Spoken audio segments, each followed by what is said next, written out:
ಹೆಚ್ಚೈತೆ ಮಸಾಲೆ.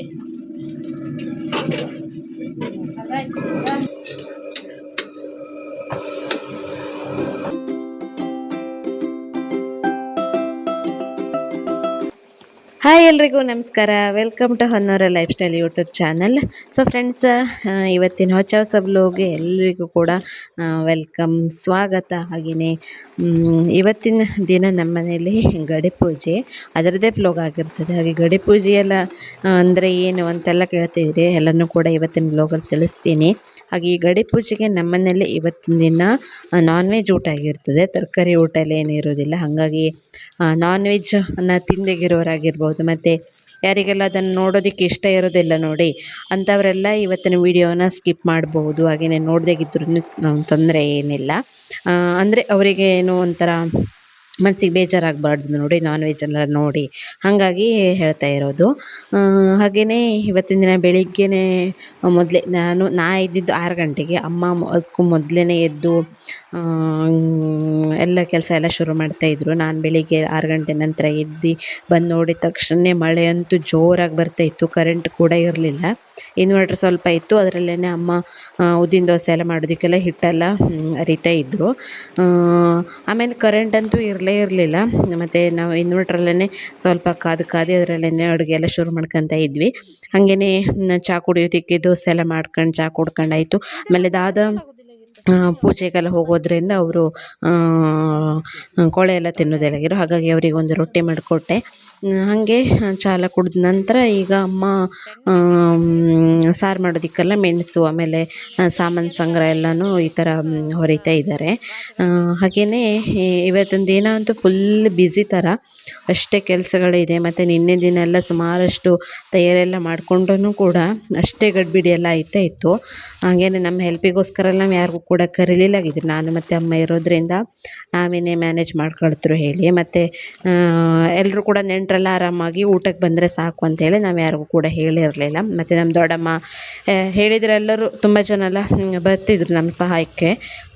ಆದರೆ ಸುಮ್ಮನೆ ಅವರಿಗೆಲ್ಲ ಎಂತಕ್ಕೆ ತೊಂದರೆ ಕೊಡೋದು, ನಾವೇನೇ ಮಾಡುವ ಅಂಥೇಳಿ ನಾನು ಮತ್ತು ಅಮ್ಮ ಸೇರ್ಕೊಂಡು ಮಾಡ್ತಾಯಿದ್ರಿ. ನಾನಂತೂ ಎಲ್ಲ ಹೆಲ್ಪಿಂಗ್ ಕೆಲಸ ಎಲ್ಲ ಮಾಡಿಕೊಡ್ತಾಯಿದ್ದೆ, ಅಮ್ಮ ಮೇನ್ ಕುಕ್ಕಾಗಿ ಅಡುಗೆ ಮಾಡ್ತಾಯಿದ್ರು ನೋಡಿ. ಇನ್ನು ಬೆಳ್ಳುಳ್ಳಿ ಆಗಿರ್ಬೋದು ಮತ್ತು ಈರುಳ್ಳಿ ಎಲ್ಲ ತೊಳೆದಿರಲಾಗಿದ್ರು ನಿನ್ನೆ, ಎಲ್ಲ ಚೆನ್ನಾಗಿ ತೊಳಿಬೇಕು. ನನಗಂತೂ ಬೆಳ್ಳುಳ್ಳಿ ಆಗಲಿ ಈ ಥರದನ್ನೆಲ್ಲ ಸಿಪ್ಪೆ ತೆಗೆದ್ರೂ ಕೂಡ ತೊಳೆದೇನೆ ಉಪಯೋಗಿಸ್ಬೇಕು ಅಡುಗೆಗೆ. ಇಲ್ಲಾಂತಂದ್ರೆ ಅದ್ರ ಒಳಗಡೆ ಒಂಥರ ಕಪ್ಪದು ಪೌಡ್ರ್ ರೀತಿ ಇರುತ್ತೆ. ಹಾಗಾಗಿ ಅದನ್ನೆಲ್ಲ ಕ್ಲೀನಾಗಿ ತೊಳ್ಕೊಂಡು ಇನ್ನು ಅಡುಗೆ ಎಲ್ಲ ಶುರು ಮಾಡಬೇಕು. ಅಮ್ಮ ಪಟ ಅಂತೇಳಿ ಮಸಾಲೆ ಅರಿಯೋದಕ್ಕೆಲ್ಲ ಸಾಮಾನೆಲ್ಲನೂ ಹೊರದು ಕೂಡಿಸ್ತಾಯಿದ್ರು. ನಾನು ಹಾಗೆ ಮಿಕ್ಸರ್ಗೆ ಹಾಕೋದು, ಗ್ರೈಂಡ್ರಿಗೆ ಹಾಕೋದು, ಅರಿಯೋದಕ್ಕೆ ಈ ಥರ ಎಲ್ಲ ಮಾಡ್ತಾಯಿದ್ರು. ಅಂತೂ ಕರೆಂಟೆಲ್ಲ ಬಂತು ಇಷ್ಟೊತ್ತಿಗೆ, ನಮ್ಮದೆಲ್ಲ ತಯಾರಿ ಮಾಡ್ತಿದ್ದಂಗೆ. ಹೀಗೆ ಶುರುವಾಗಿತ್ತು ಬೆಳಿಗ್ಗೆ ಅಷ್ಟು. ಆಮೇಲೆ ಸುಮಾರು ಒಂದು 10 ಗಂಟೆ ನಂತರ ಎಲ್ಲ ಸ್ವಲ್ಪ ಬಿಸಿಲು ಬರೋದು ಹೀಗೆಲ್ಲ ಆಯ್ತಾ ಇತ್ತು. ನಂದೆಲ್ಲನೂ ಫುಲ್ ಕಟಿಂಗ್ ಮಾಡಿಕೊಡೋದು ಈ ಥರ ಎಲ್ಲ ಕೆಲಸ ಇತ್ತು. ಮತ್ತು ಟೊಮೆಟೊ, ಈರುಳ್ಳಿ ಇದನ್ನೆಲ್ಲ ಮತ್ತೆ ತೆಕ್ಕೊಂಡು ಅದರದ್ದೆಲ್ಲ ತೊಳ್ಕೊಂಡು ಈಗೆಲ್ಲ ಅಮ್ಮನಿಗೆ ಅರಿಯೋದಕ್ಕೆ ಹಾಕೋಕ್ಕೆಲ್ಲ ಕಟಿಂಗ್ ಮಾಡಿಕೊಡ್ತಾ ಇದ್ದೀನಿ ನೋಡಿ. ನಾನೊಂದು ಮೆಜರ್ಮೆಂಟಲ್ಲಿ ಈ ಥರ ಕಟ್ ಮಾಡಿಕೊಟ್ಟಿದ್ದೆ ಅಮ್ಮಗೆ, ಮತ್ತು ಬೇಕಾದರೆ ಅಮ್ಮ ಎಕ್ಸ್ಟ್ರಾ ಮತ್ತೆ ಸೇರಿಸ್ಕೋಬೇಕು. ನಾನು ಅಳತೆಯಂತೆ ಹಾಕ್ಕೊಟ್ಟಿದ್ದೆ ಅಮ್ಮಗೆ, ಅದೆಲ್ಲ ಸರಿ ಆಯಿತು ಅಂತ ಹೇಳಿದ್ರು. ಹಾಗೆ ನನಗೂ ಕೂಡ ಗೊತ್ತು ಸ್ವಲ್ಪ ಅಡುಗೆ ಮಾಡೋಕ್ಕಲ್ಲ ಎಷ್ಟೆಷ್ಟಕ್ಕೆ ಎಷ್ಟೆಷ್ಟು ಬೇಕಾಗ್ಬೋದು ಹೇಳಿ.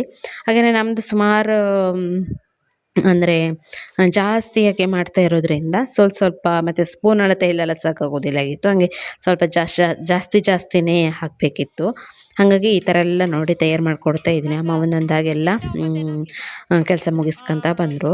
ಒಬ್ಬರು ಮೇನಾಗಿ ಕುಕ್ ಮಾಡ್ತಾಯಿದ್ರೆ ಇನ್ನೊಬ್ಬರು ಹೆಲ್ಪಿಗಿದ್ದರೆ ಒಂದು ಕೆಲಸ ಎಲ್ಲನೂ ಪಟ ಅಂತ ಹೇಳಾಗ್ಬಿಡ್ತಾರೆ. ಮತ್ತು ಜಾಸ್ತಿ ಜನ ಇದ್ರೂ ಕೂಡ ಅಲ್ಲಿ ಮಾತಾಡ್ತಾ ಸುದ್ದಿ ಹೇಳ್ತಾ ಅಲ್ಲೇ ಟೈಮ್ ಪಾಸ್ ಆಗೋದು ಕೂಡ ಇರ್ತದೆ. ಹಾಗಾಗಿ ಲಿಮಿಟೆಡ್ ಜನಗಳಿದ್ದರೆ ಕೆಲಸ ಎಲ್ಲನೂ ಫಾಸ್ಟ್ ಆಗ್ತದೆ ಅಂತಲೇ ಹೇಳ್ಬೋದು. ಜಾಸ್ತಿ ಜನ ಇದ್ದರೆ ತೊಂದರೆ ಅಂತಲ್ಲ, ಅಲ್ಲಿ ಸ್ಲೋ ಆಗೋದು ಕೂಡ ಇರ್ತದೆ ಕೆಲಸ. ಹಾಗೇನೆ ನಾನೆಲ್ಲ ತಯಾರಿ ಮಾಡಿಕೊಟ್ಟಂಗೆ ಅಮ್ಮಂದೆಲ್ಲ ಈ ಥರ ಕೆಲಸ ಎಲ್ಲ ಆಯ್ತಾ ಇತ್ತು. ಇದೊಂದು ಸುಮಾರು ಒಂದು 10:30 ಅಷ್ಟೊತ್ತಿಗೆ ನಮ್ಮದು ಕೋಳಿ ಮತ್ತು ದೇವಸ್ಥಾನದ ಪೂಜೆ ಇರ್ತದೆ, ಮತ್ತು ಕೋಳಿಗಳನ್ನೆಲ್ಲ ಅಲ್ಲಿ ದೇವರಿಗೆಲ್ಲ ಕೊಟ್ಟು ಬರೋದಿರ್ತದೆ ನೋಡಿ. ಅದು ಸುಮಾರು 1:30-2 ಗಂಟೆ ನಂತರ ಆಯ್ತದೆ. ಅಷ್ಟರ ಒಳಗಡೆ ಮಧ್ಯಾಹ್ನ ಊಟಕ್ಕೆ ನಾವು ಚಿಕನ್ ಸಾರು ಮಾಡಿ ಇಡ್ತೀವಿ. ಅಂದರೆ ಅರ್ಜೆಂಟಿಗೆ ಯಾರೋ ಬಂದುಬಿಟ್ರೆ, ಮತ್ತು ಎಲ್ಲನೂ ಒಟ್ಟಿಗೆ ಮಾಡ್ತಾಯಿದ್ರೆ ಲೇಟ್ ಆಯ್ತದೇಳಿ ಮಧ್ಯಾಹ್ನ ಊಟಕ್ಕೆ ಒಂದು ವೆರೈಟಿ ಚಿಕನನ್ನು ಮಾಡ್ತೀವಿ. ಆಮೇಲೆ ಮಧ್ಯಾಹ್ನ ನಂತರ ನಾವು ದೇವ್ರಿಗೆ ಕೊಟ್ಟ ಕೋಳಿದು ಚಿಕನ್ ವೆರೈಟಿ ಮಾಡೋದಿರ್ತದೆ. ಈಗ ಬೆಳಗಿನ ದಿನ ನಾವು ಆಂಧ್ರ ಚಿಕನ್, ಅದು ಮೊಟ್ಟೆ ಕೋಳಿ ಅಥವಾ ವಿತ್ ಸ್ಕಿನ್ ಕೊಡ್ತಾರೆ ಆ ಚಿಕನ್. ಇತ್ತೀಚೆಗಂತೂ ಆ ಚಿಕನ್ ನಮ್ಮ ಕಡೆ ಎಲ್ಲ ತುಂಬ ಫೇಮಸ್ ಆಗ್ತಾಯಿದೆ, ಹಾಗಾಗಿ ಆ ಚಿಕನನ್ನು ತಗೊಬಂದಿದ್ವಿ. ಮತ್ತು ಅದನ್ನು ತಿಂದಿಲ್ಲ ಅಂತಂದರೆ ಅವರಿಗೆ ವೈಟ್ ಕೋಳಿ. ಈಗ ಮಾಡ್ತಾ ಇರೋದು ವೈಟ್ ಕೋಳಿದು ಸಾಂಬಾರು. ಅಮ್ಮ ಸ್ವಲ್ಪ ಏನೋ ಬೇರೆ ಥರ ಮಾಡಿದರು, ತುಂಬ ಚೆನ್ನಾಗಿತ್ತು. ಇವತ್ತು ಮಾಡಿರುವಂಥ ಅಡುಗೆ ಎಲ್ಲನೂ ಸ್ವಲ್ಪ ನಮ್ಮ ಮನೇಲಿ ಮಾಮೂಲಿಯಾಗಿ ಮಾಡೋದಕ್ಕಿಂತ ಎಲ್ಲನೂ ಬೇರೆ ಬೇರೆ ರೀತಿಯಾಗಿಯೇ ಮಾಡಿದ್ವಿ. ಹಾಗೆಯೇ ನಾನು ಸ್ವಲ್ಪ ಮಧ್ಯಾಹ್ನ ಊಟಕ್ಕೆ ಕಬಾಬ್ ಮಾಡುವ ಹೇಳಿ ಬೇರೆ ಥರನೇ ಹಾಗೆ ಇದಿಷ್ಟು ಏನು ಕೊತ್ತಂಬರಿ ಸೊಪ್ಪು, ಪುದೀನ, ಬೆಳ್ಳುಳ್ಳಿ, ಮತ್ತು ಹಸಿಮೆಣಸು, ಶುಂಠಿ ಇದನ್ನೆಲ್ಲ ಹಾಕಿ ಒಂದು ಪೇಸ್ಟ್ ಮಾಡಿದ್ದೀನಿ. ಸ್ವಲ್ಪ ಡಿಫ್ರೆಂಟಾಗಿ ಮಾಡ್ತಾಯಿದ್ದೀನಿ. ಹಾಗೆಯೇ ಇದೊಂದು ರೆಸಿಪಿಯನ್ನು ಮಾತ್ರ ಸ್ವಲ್ಪ ಶೂಟ್ ಮಾಡ್ಕೊಂಡಿದ್ದೆ. ಆಮೇಲೆ ಅದು ಕೂಡ ಸ್ವಲ್ಪ ಸ್ವಲ್ಪ ಕ್ಲಿಪ್ಪಿಂಗ್ಸ್ ಎಲ್ಲ ತಕ್ಕಂತ ಹೋಗಿದ್ದೀನಿ ನೋಡಿ. ಈಗ ಅದೊಂದು ಪೇಸ್ಟ್ ಮಾಡಿ ಹಾಕಾದ್ಮೇಲೆ ಅದಕ್ಕೆ ಸ್ವಲ್ಪ ಅರಿಶಿನ ಹಿಟ್ಟು ಮತ್ತು ಕಾರ್ನ್ಫ್ಲೋರ್, ಸ್ವಲ್ಪ ಚಿಲ್ಲಿ ಪೌಡರ್, ಮತ್ತು ಸ್ವಲ್ಪ ಗರಂ ಮಸಾಲ, ಆಮೇಲೆ ಚಿಕನ್ ಮಸಾಲ, ಈ ಥರದ್ದೆಲ್ಲನೂ ಪೌಡ್ರ್ಗಳನ್ನ ಹಾಕಿದ್ದೀನಿ. ಸ್ವಲ್ಪ ನೀವು ಬೇಕಿದ್ದರೆ ಪೆಪ್ಪರ್ ಪೌಡರ್ ಈ ಥರದ್ದೆಲ್ಲ ಹಾಕ್ಬೋದು. ನಿಮಗೆ ಯಾವುದು ತಿನ್ನಲಿಕ್ಕೆ ಟೇಸ್ಟ್ ಆಗುವಂಥ ಮಸಾಲ ಫ್ಲೇವರ್ಗಳು ಬೇಕು ನೋಡಿ, ಆ ಥರದ್ದೆಲ್ಲನೂ ಕೂಡ ಇವಾಗ ಪೌಡ್ರನ್ನು ಹಾಕ್ಕೊಳ್ಬೇಕು. ಕಾರ್ನ್ಫ್ಲೋರ್ ಹಾಕಿದ್ದೀನಿ, ಮೊಟ್ಟೆ ಹಾಕ್ಬೋದು. ನಾನು ಮೊಟ್ಟೆ ಯೂಸ್ ಮಾಡಲೇ ಇಲ್ಲ. ಹಾಗೆಯೇ ಇದಿಷ್ಟನ್ನು ಹಾಕ್ಕೊಂಡು ಇವಾಗ ಕಬಾಬ್ ಪೌಡ್ರನ್ನು ಹಾಕ್ತಾಯಿದ್ದೀನಿ. ಹಾಗೆಯೇ ಒಂದೇ ರೀತಿ ತಿಂತಾಯಿದ್ರೆ ಬೇಸರ ಬರ್ತದೆ ನೋಡಿ, ಹಾಗಾಗಿ ಸ್ವಲ್ಪ ಬೇರೆ ಬೇರೆ ರೀತಿಯಾದಂಥ ರುಚಿಗಳನ್ನ ಸವಿಬೇಕು. ಹಾಗಾಗಿ ಇವತ್ತಿನ ಕಬಾಬ್ ಅಂತೂ ತುಂಬಾ ರುಚಿಯಾಗಿತ್ತು. ಹಾಗೆಯೇ ಇವಾಗೆಲ್ಲ ನಾನು ವಾಯ್ಸ್ ಓವರ್ ಮಾಡ್ತಾ ಇರುವಾಗ ನನಗಂತೂ ಬಾಯಲ್ಲಿ ನೀರು ಬರ್ತಾಯಿತ್ತು, ಇನ್ನೊಂದಿನ ಈ ಥರ ಎಲ್ಲ ಅಡುಗೆ ಮಾಡ್ಕೊಂಡು ತಿನ್ನೋದು ಯಾವಾಗೇನು ಅಂತೇಳಿ. ಹಾಗೆಯೇ ತುಂಬ ವೆರೈಟೀಸ್ ಎಲ್ಲ ಇತ್ತಲ್ಲ, ಹಾಗಾಗಿ ತುಂಬ ಖುಷಿ ಅಂತ ಅನ್ನಿಸ್ತು. ಹಾಗೆಯೇ ಇವಾಗ ಕಬಾಬ್ ಪೌಡ್ರೆಲ್ಲನ್ನು ಹಾಕಾದ್ಮೇಲೆ ಸ್ವಲ್ಪ ನೀರನ್ನು ಹಾಕಿ ಚೆನ್ನಾಗಿ ಪೇಸ್ಟ್ ರೀತಿ ಕಲಿಸ್ಕೊಂಡ್ರೆ ಆಯಿತು. ನಾನು ಸ್ವಲ್ಪ ಅದು ಪೇಸ್ಟ್ ಮಾಡಿರುವಂಥ ಮಿಕ್ಸಿ ಜಾರಲ್ಲೇ ಸ್ವಲ್ಪ ನೀರು ಹಾಕಿ ತೊಳೆದು ಹಾಕಿದ್ದೀನಿ. ಪೇಸ್ಟ್ ಮತ್ತೆ ಸ್ವಲ್ಪ ಇರೋದು ಕೂಡ ವೇಸ್ಟ್ ಆಗಬಾರ್ದು ಹೇಳಿ. ಹಾಗೇನೆ ಇವಾಗ ಚೆನ್ನಾಗಿ ಒಂದು ಕಡಲೆ ಹಿಟ್ಟು ಈ ಹದಕ್ಕೆ ಸ್ವಲ್ಪ ಮಿಕ್ಸ್ ಮಾಡ್ಕೊಳ್ಬೇಕು. ತುಂಬ ರುಚಿಯಾಗಿರುವಂಥ ಕಬಾಬ್ ರೆಸಿಪಿ ಇದು. ಹಾಗೆಯೇ ಟೇಸ್ಟ್ ಕೂಡ ಸ್ವಲ್ಪ ಡಿಫ್ರೆಂಟಾಗಿರ್ತದೆ. ಇದನ್ನು ಸ್ವಲ್ಪ ಗ್ರೀನ್ ಕಬಾಬ್ ಥರನೂ ಕೂಡ ಮಾಡ್ಬೋದು ನೋಡಿ. ಒಂದು ಹದಕ್ಕೆ ಈ ಪೇಸ್ಟನ್ನೆಲ್ಲ ಕಲಿಸ್ಕೊಂಡಾದ್ಮೇಲೆ ಕ್ಲೀನ್ ಮಾಡಿಟ್ಟಿರುವಂಥ ಚಿಕನನ್ನು ಹಾಕ್ತಾಯಿದ್ದೀನಿ. ಚಿಕನ್ ಎಲ್ಲನೂ ಹಾಕಾದ್ಮೇಲೆ ಚೆನ್ನಾಗಿ ಅದನ್ನು ಕಲಸಿ 1 ತಾಸು ಅಥವಾ 1.5 ತಾಸು, ಅರ್ಧ ತಾಸು ಹೀಗೆ ಅದನ್ನು ಬಿಡಬೇಕು.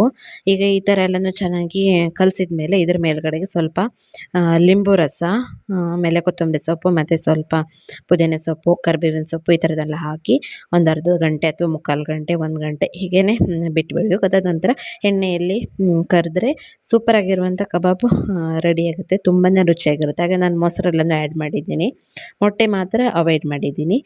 ಹಾಗೆಯೇ ಕಬಾಬ್ ಅಂತೂ ತುಂಬಾ ರುಚಿಯಾಗಿತ್ತು. ನೀವು ಕೂಡ ತಪ್ಪದೇನೆ ಟ್ರೈ ಮಾಡ್ಬೋದು ಈ ಕಬಾಬ್ ರೆಸಿಪಿಯನ್ನು, ಸೂಪರಾಗಿರುತ್ತೆ. ಹಾಗೆಯೇ ಡಿಫ್ರೆಂಟಾಗಿ ಮಾಡ್ಕೊಂಡಾಯಿತು. ಈಗ ಮ್ಯಾರಿನೇಟ್ ಮಾಡ್ಕೊಂಡಿದ್ದೀನಿ ಕಬಾಬ್ಗೆ. ಆಮೇಲೆ ಬೇರೆ ಬೇರೆ ಕೆಲಸ ಎಲ್ಲ ಇರುತ್ತೆ, ಒಟ್ಟೊಟ್ಟಿಗೆ ಎಲ್ಲ ಕೆಲಸನೂ ಕೂಡ ಮಾಡ್ತಾ ಇದ್ವಿ ನಾವು. ಮತ್ತು ಏನಂತಂದರೆ ಗಡೆ ಪೂಜೆ ಅಂದರೆ ಏನು ಅಂತ ಕೇಳ್ತಾ ಇದ್ದರೆ, ಗಡಿ ಪೂಜೆ ಅಂತಂದರೆ ನಮ್ಮ ದೇವಸ್ಥಾನಕ್ಕೆ ಎಷ್ಟು ಮನೆ ಕಮಿಟಿ ಉಂಟು ನೋಡಿ, ಅಷ್ಟು ಮನೆಯವರೆಲ್ಲ ಸೇರಿ ಊರ ದೇವರಿಗೆ ಕೋಳಿ ಕೂರೆ ಈ ಥರದನ್ನೆಲ್ಲ ಕೊಡೋದಿರ್ತದೆ. ನಮ್ಮ ಮನೇಲಿ ಕೋಳಿ ಮಾತ್ರ ಕೊಡ್ತೀವಿ ಪ್ರತಿ ವರ್ಷವೂ ಕೂಡ. ಊರಿನವರೆಲ್ಲರೂ ಸೇರಿ ಅಲ್ಲೊಂದು ದಿನ ಪೂಜೆ ಮಾಡಿ ಅಲ್ಲಿ ಕೋಳಿಯನ್ನು ಕೊಡೋದು ಇರುತ್ತೆ ಪದ್ಧತಿ. ಅದಕ್ಕೆ ಗಡಿ ಪೂಜೆ ಅಂತ ಹೇಳ್ತಾರೆ. ವರ್ಷದಲ್ಲಿ 1 ದಿನ, ಅದು ಮಳೆಗಾಲದ ಟೈಮಲ್ಲಿ ಮಳೆ ಶುರುವಾಯ್ತಿರುವಾಗ ಮಾಡ್ತಾರೆ. ಮತ್ತು ಊರಿನವ್ರು ಎಲ್ಲ ಸೇರಿ ಅಲ್ಲಿ ಕೋಳಿಗಳನ್ನೆಲ್ಲ ಕೊಟ್ಟಾದ ನಂತರ ಮತ್ತು ಸಂಬಂಧಿಕರು ಮತ್ತು ಊರಿನ ಜನರೆಲ್ಲರನ್ನು ಕರೆದು ಒಂದಿನ ನಾನ್ ವೆಜ್ ಊಟವನ್ನು ಮಾಡ್ತಾರೆ ಗ್ರ್ಯಾಂಡಾಗಿ. ಇದೇ ಗಡಿ ಪೂಜೆ ನಮ್ಮ ಕಡೆ ಎಲ್ಲ ಮಾಡೋದು. ಹಾಗೆಯೇ ಇದು ನೋಡಿ ಆಂಧ್ರ ಚಿಕನ್ ಅಂತ ಹೇಳ್ತಾರೆ. ಮತ್ತು ಇದು ಒಂದು ಕೋಳಿ ಸುಮಾರು ಒಂದು 8ರಿಂದ 10 kg ತನಕನೂ ಕೂಡ ವೆಯ್ಟ್ ಬರ್ತದೆ. ಇನ್ನೂ ಜಾಸ್ತಿ ಕೂಡ ಬರ್ಬೋದೇನೋ ಗೊತ್ತಿಲ್ಲ. ಮಧ್ಯಾಹ್ನ ಊಟಕ್ಕೆ ಇದನ್ನು ಮಾಡಿದ್ವಿ. ಮತ್ತು ಇದು ಸ್ಕಿನ್ನನ್ನು ಬರ್ನ್ ಮಾಡಿ ವಿತ್ ಸ್ಕಿನ್ ಸಮೇತ ನಮಗೆ ಚಿಕನನ್ನು ಕಟ್ ಮಾಡಿಕೊಡ್ತಾರೆ. ಕೊಡ್ತಾರೆ. ತುಂಬ ಗಟ್ಟಿ ಇರುತ್ತೆ. ಇದನ್ನು ಸ್ವಲ್ಪ ಈಗ ಊರು ಕೋಳಿ ಮತ್ತು ನಾಟಿ ಕೋಳಿ, ಪೈಡ್ರ್ ಕೋಳಿ ಎಲ್ಲ ಇರುತ್ತೆ ನೋಡಿ, ಅದೇ ರೀತಿಯೇ ಸ್ವಲ್ಪ ಟೇಸ್ಟ್ ಬರ್ತದೆ, ಚೆನ್ನಾಗಿರ್ತದೆ. ವಿತ್ ಸ್ಕಿನ್ ಇರುವಂಥ ಚಿಕನ್ನ ನನಗಂತೂ ತುಂಬ ಇಷ್ಟ. ಹಾಗೆಯೇ ಈ ಚಿಕನ್ ಕೂಡ ತಂದಿದ್ವಿ, ಈ ವರ್ಷ ಫಸ್ಟ್ ಟೈಮ್ ತಂದಿರೋದು.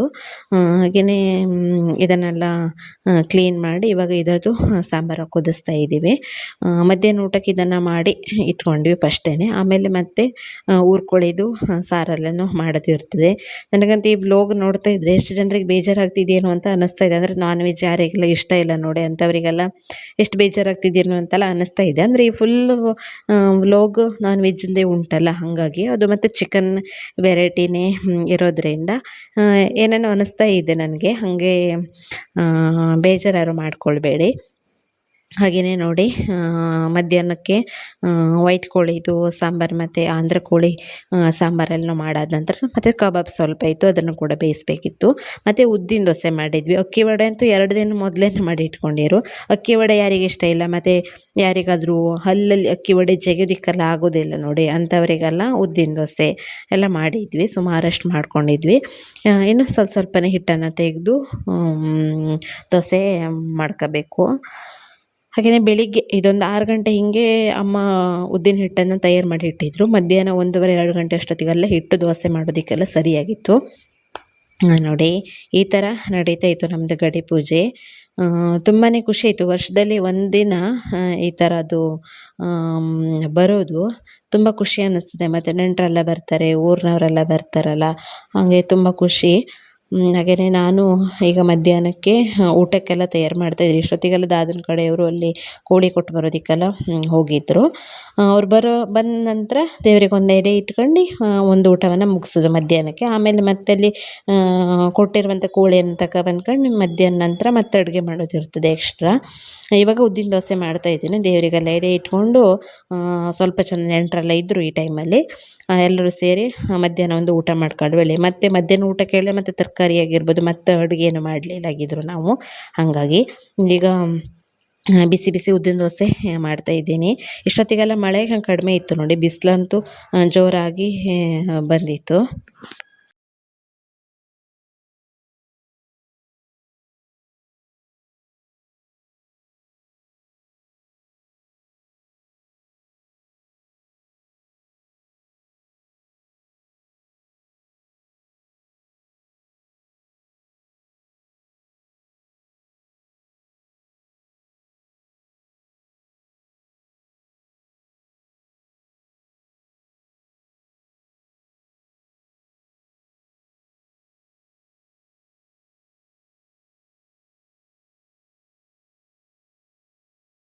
ಈಗ ನಾನು ಒಂದು ಕಡೆಗೆ ಕಬಾಬ್ ಬೇಯಿಸ್ತಾ, ಇನ್ನೊಂದು ಕಡೆ ದೋಸೆನ ಮಾಡ್ತಾ, 2 ಒಲೆಯಲ್ಲಿ ಕೆಲಸ ಮಾಡ್ತಾ ಇದ್ದೇನೆ ನೋಡಿ.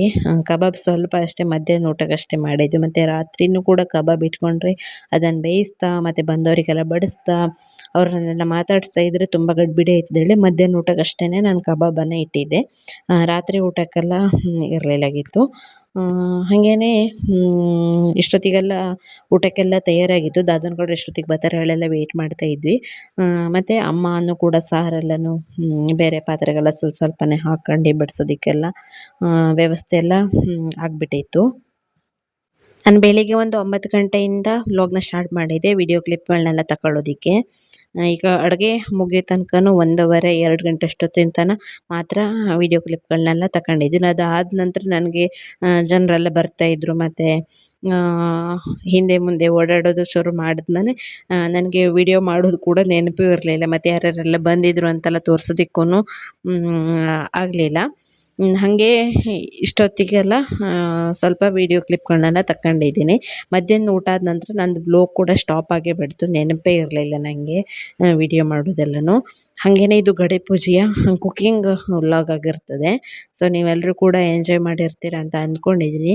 ಹಾಗೆಯೇ ಇದಿಷ್ಟನ್ನು ಬಿಟ್ಟು ನಮ್ಮ ಮನೇಲಿ ಗಡಿ ಪೂಜೆಗೆ ಯಾವೆಲ್ಲ ವೆರೈಟೀಸ್ಗಳನ್ನ ಮಾಡಿದ್ವಿ ಅನ್ನೋದು ಒಂದು ವಿಡಿಯೋ ಕ್ಲಿಪ್ ಲಾಸ್ಟಲ್ಲಿ ಉಂಟು. ಹಾಗೆಯೇ ಇಷ್ಟೊಂದೆಲ್ಲ ವೆರೈಟೀಸ್ ಮಾಡೋದು ಹೊತ್ತಿಗೆ ನಮಗೆಲ್ಲ ತುಂಬಾ ಸುಸ್ತಾಗಿಬಿಟ್ಟಿತ್ತು. ಹಾಗೆ ಇವತ್ತಿನ ದಿನ ಅಂತೂ ಪೂರೈಸಿದ್ರೆ ಅಷ್ಟೇ ಸಾಕಿತ್ತು ಅಂತ ಅನ್ನಿಸ್ತಾ ಇತ್ತು. ಹಾಗೆಯೇ ಒಬ್ಬರಿಂದಲೇ ಇದಾಗುವಂಥ ಸಾಧ್ಯನೇ ಅಲ್ಲ ಕೆಲಸ, ಅಷ್ಟು ಕೆಲಸ ಇರ್ತದೆ. ಮತ್ತು ಹಿಂದೆ ಮುಂದೆ ಕುಣಿಯಬೇಕು, ಓಡಾಡಬೇಕು. ಸೊ ತುಂಬ ಟಫ್ ಕೆಲಸ ಇದು, ವರ್ಷದಲ್ಲಿ ಒಂದಿನ.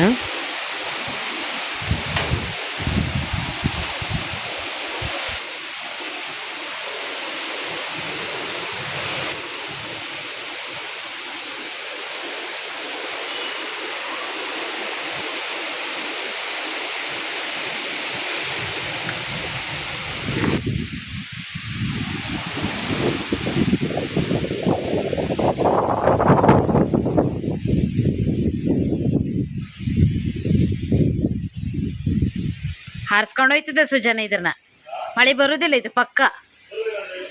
ಹಾರಿಸ್ಕೊಂಡು ಹೋಯ್ತದೇನ, ಗಾಳಿ ಇದೆಯಲ್ಲ. ಆದ್ರೆ ಈಗ ಆಳು ಬಂದ್ರೆ ಕರೆಂಟ್ ಏನಪ್ಪ ಡೌಟು.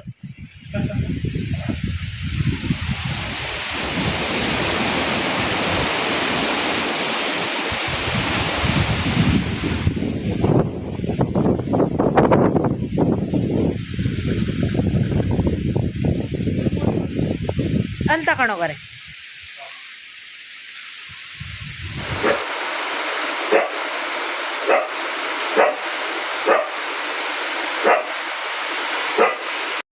ಪೂಜೆಗೆಲ್ಲ ತಗೊಬಂದು ಬಟ್ಟೆಗಳು, ಮಲ್ಲಿಗೆ ಹೂವನ್ನೆಲ್ಲ ಬಂದವರಿಗೆಲ್ಲ ಸ್ವಲ್ಪ ಸ್ವಲ್ಪನೇ ಸಣ್ಣ ಸಣ್ಣದನ್ನೇ ಕಟ್ ಮಾಡಿ ಹೇಳಿ ತರಿಸಿಟ್ಟಿದ್ವಿ. ನೋಡಿ ಚಂದ ಉಂಟು ಬಟ್ಟೆಗಳ ಮಲ್ಲಿಗೆ, ಫ್ರೆಶ್ ಆಗಿತ್ತು.